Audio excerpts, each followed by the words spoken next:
Letter from Bartley Fletcher to Edward Fletcher, 18 September 1936.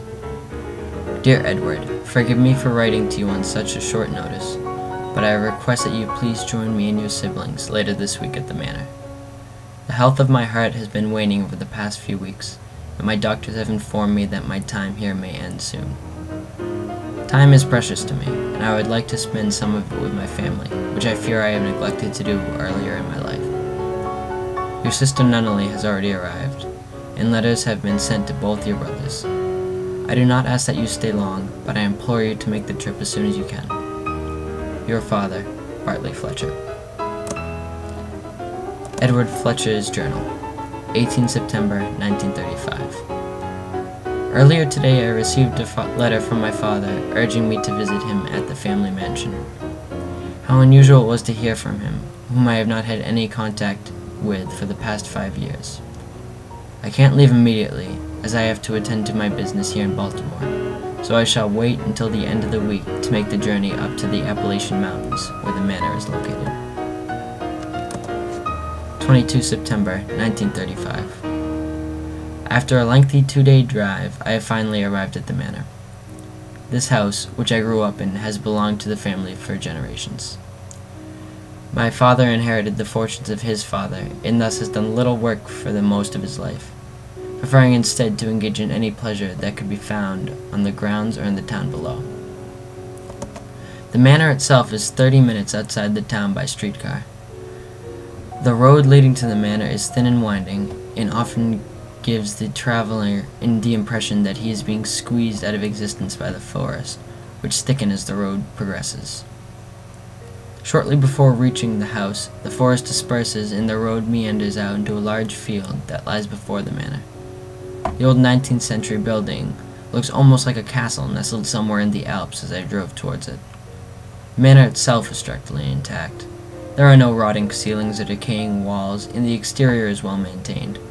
But there is something rather offsetting about it. I feel as though the building was designed with malicious intent, and as though the architects of the building strained to inject as much fear and hate into the building as possible. I wonder how I ever managed to spend 18 years of my life in such a decrepit home. When I reached the front doors of the manor, I exited the car and gave the keys to the butler, Alfonso, who parked it in the driveway that snaked around the side of the house. Alfonso was first employed by my father before I was even born, and I consider him family.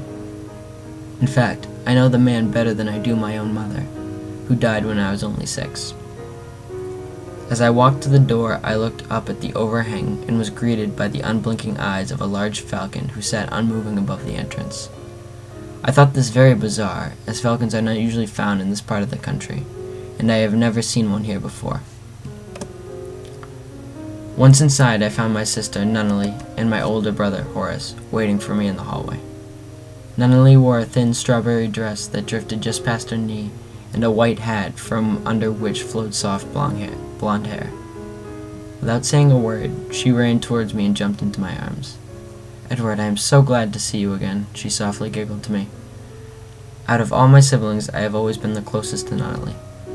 She is the youngest of the family, and I have always seemed to look out for her.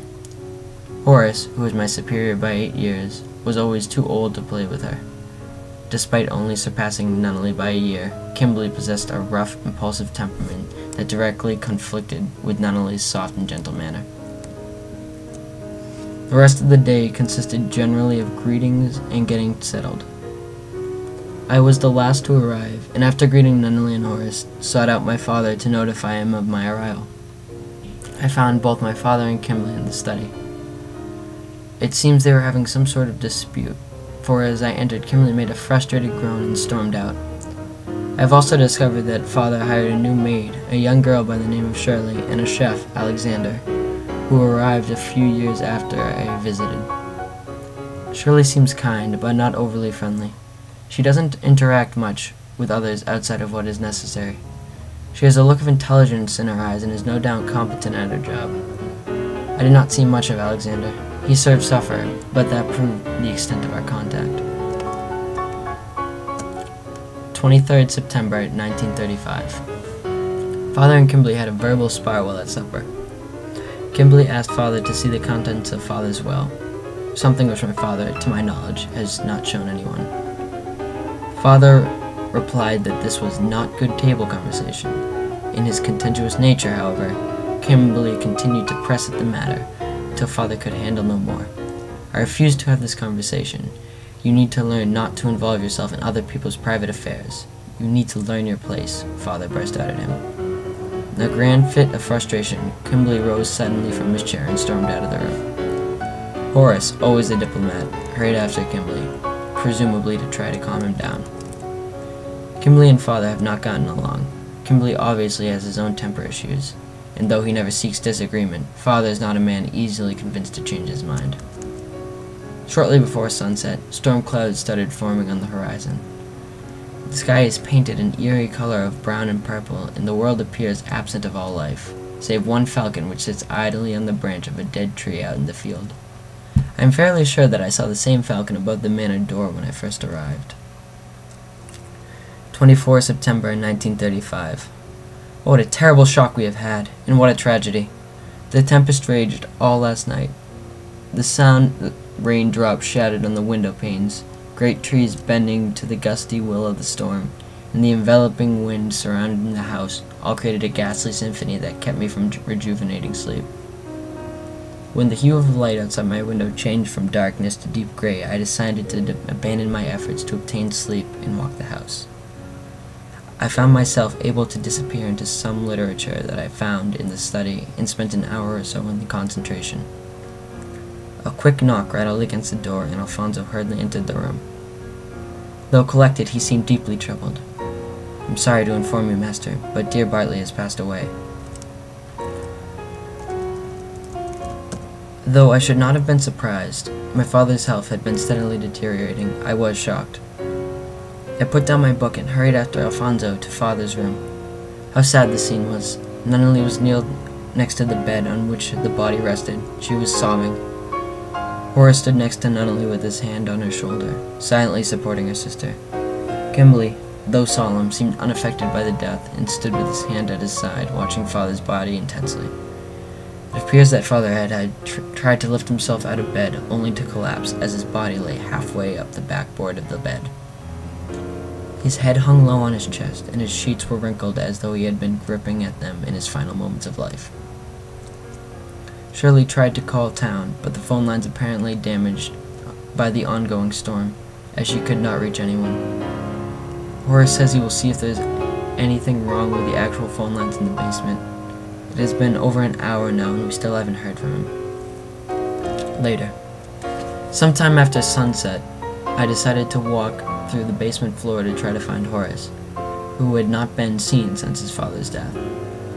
Walking past the wine cellar, I noticed a door to the communications room, where the phone lines entered the house, hung slightly ajar, and the light inside was turned on. I called out to Horace to see if he was inside. When no reply came, I continued toward the door and opened it. To my utmost horror, Horace's body lay crumpled in the pool of blood just feet from the door. There were few signs of a struggle, and a huge gash could be traced on the throat from ear to ear. Whoever, or whatever, had killed Horace had done so quickly and efficiently. After sprinting out of the basement like a madman, I somehow collected myself enough to alert the other residents of the house. Since no one in the house knows who committed the murder, everyone will stay together in the lounge tonight. All are suspects, and we cannot leave no two people alone, lest the guilty strike again. I do not know how much I trust the maid and the chef. Though Shirley seems kind-hearted enough, I am wise to know how looks can be deceiving. I have spoken little to Alexander and know nothing of his character and motives. Also, I am starting to question Father's death. If he too were murdered, it would appear that Kimberly would have both cause and will to do so. I shall be very careful until the storm passes, and we can contact the proper authorities. 25 September 1935. The night passed without further incident. We decided to stay up in 2 shifts. I stayed up first with Kimberly and Alexander, and then halfway through the night, we woke Nunnally, Alfonso, and Shirley. I slept for maybe 4 hours total, and am tired, though not overpoweringly so. Alexander has left the kitchen to make us breakfast. The storm rages outside. Shortly after Horace's death, the manor lost power, and we have had to rely on candles ever since. The darkness in the house shrouds everything in its mystery. Later. 40 minutes after Alexander left to start breakfast, the other 5 of us departed for the dining room.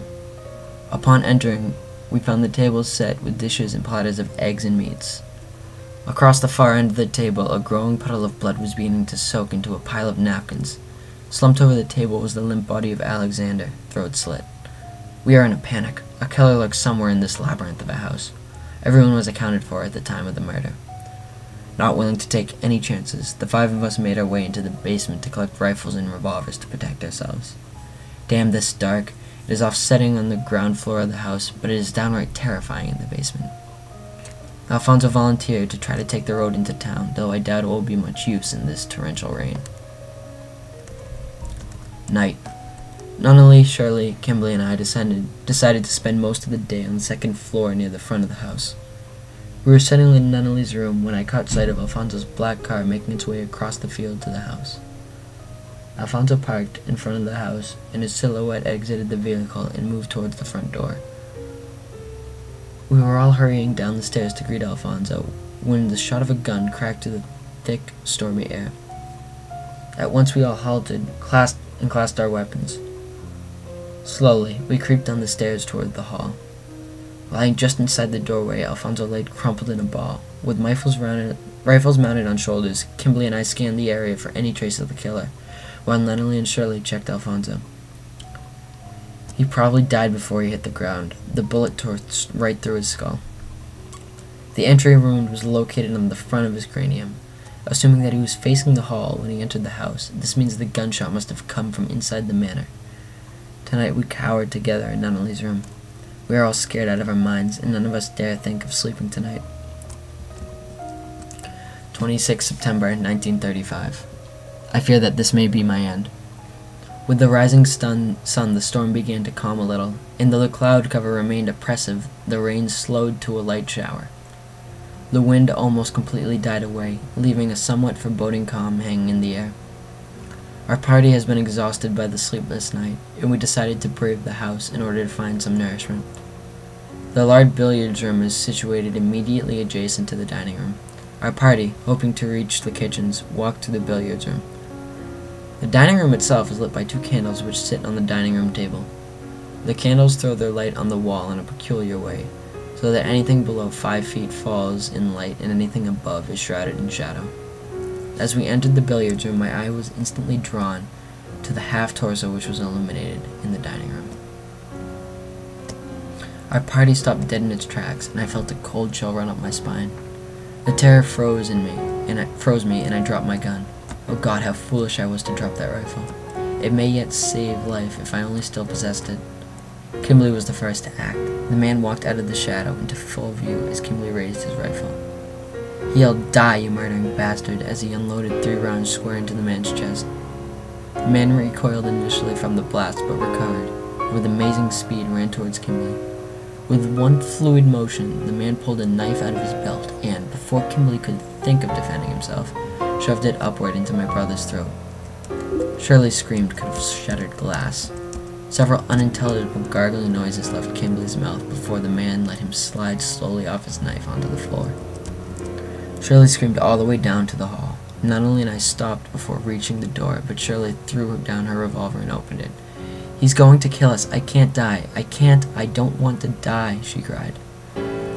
She had not made it 5 yards when a falcon swooped out of the sky towards her. The beast's talons dug into her neck and flew across her face. Shirley crumpled to the ground, as graceless as a marionette whose strings had been cut. The sound of footsteps caused both Nunnally and I to turn away from the door. The man, we could see him clearly now, walked calmly towards us. His hair was cut short, and he wore a thin beard on his face. He dressed in long black canvas pants and a thick black shirt. Determination marked his face, and though his eyes told of something closer to insanity. "She is my daughter. I want her back. Please give me my daughter." He was looking right at Nunnally. "She isn't yours. She's my daughter."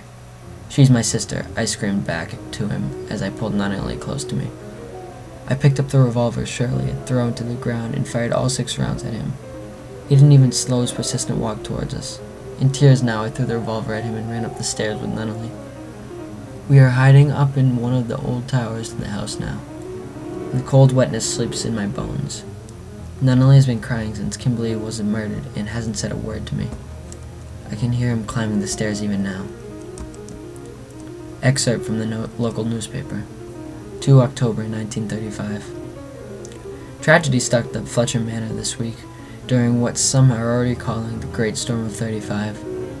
A maintenance truck driving through the mountains to repair down telephone lines stumbled upon what appears to be a multiple homicide. The truck driver, who stopped at the Fletcher home, happened to notice the body of a young woman in the driveway. Upon approaching the body, he also noticed crumpled corpse of an older man lying in the open doorway of the house. In total, 7 corpses were found by authorities at the house. Those deceased are listed: Bartley Fletcher, Edward Fletcher, Horace Fletcher, Kimberly Fletcher, Alfonso de Bernardo, Alexander Lamperouge, and Shirley Robertson. In accordance, Bartley Fletcher's will, the entire Fletcher estate will be given to a close friend of Fletcher's, the esteemed falconer Charles Lestat.